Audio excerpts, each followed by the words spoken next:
জয় ভারত। আমি অনেকদিন পর ভিডিও করছি। এই দেখুন আমার এই ছোট ডান হাতের এই কড়ি আঙুলটায় নখকুনি হয়ে গেছে। এই যে নখটা লাল হয়ে গেছে আর এই নিচটা ফুলে আছে, একটু পুঁজ জমে আছে। আজকে আমি আপনাকে দেখাবো বাড়িতে খুব সহজে কি করে নখকুনি ঠিক করা যায়।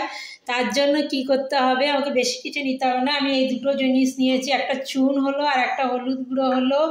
এবার আমি এই দুটোকে খুব সহজে এমনি করে মিক্স করে নিচ্ছি। চুনের সঙ্গে হলুদ গুঁড়োটা নিয়ে আমি এইখানে এটা লাগাবো।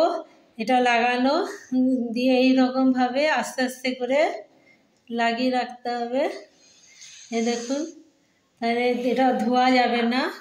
এটা এইভাবে লাগিয়ে ছেড়ে দেবো। এখন হচ্ছে দুপুরবেলাতে, এখন সব কাজ সারা হয়ে গেছে, ধুবো না। তাহলে আপনার নখকুনি খুব সহজে ঠিক হয়ে যাবে। এটা 2 থেকে 3 দিনেই সেরে যাবে। কালকে একবার রাত্রে লাগিয়েছিলাম, অনেকটা সেরে গেছে। তাই জন্য ভাবলাম যে ভিডিওটা করি, যাতে আপনাদেরও কাজ দেয় এটা।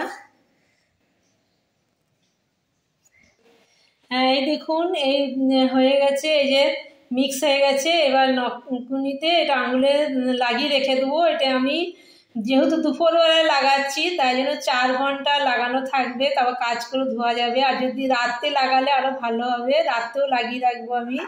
7 থেকে 8 ঘন্টা সারা রাত এইভাবেই ছেড়ে দেবো। সবার শেষে লাগাবো কাজ সারা হয়ে গেলে, কারণ কাজ করতে গেলে তো জল ঠেকাঠেকি হবে, তখন ধোয়া যাবে। তাহলে আপনি 2 থেকে 3 দিন এই রকম করবেন, নখকুনি আপনার সেরে যাবে। চুনে হলুদে নখকুনি সেরে যাবে। আমার অনেকটা কালকেই সেরে গেছে, সেই জন্য ভিডিও করে আপনি দেখাচ্ছি। এই বলে এখানে ভিডিও শেষ করলাম। আপনার যদি ভালো লাগে তাহলে লাইক করবেন, সাবস্ক্রাইব করবেন। জয় ভারত।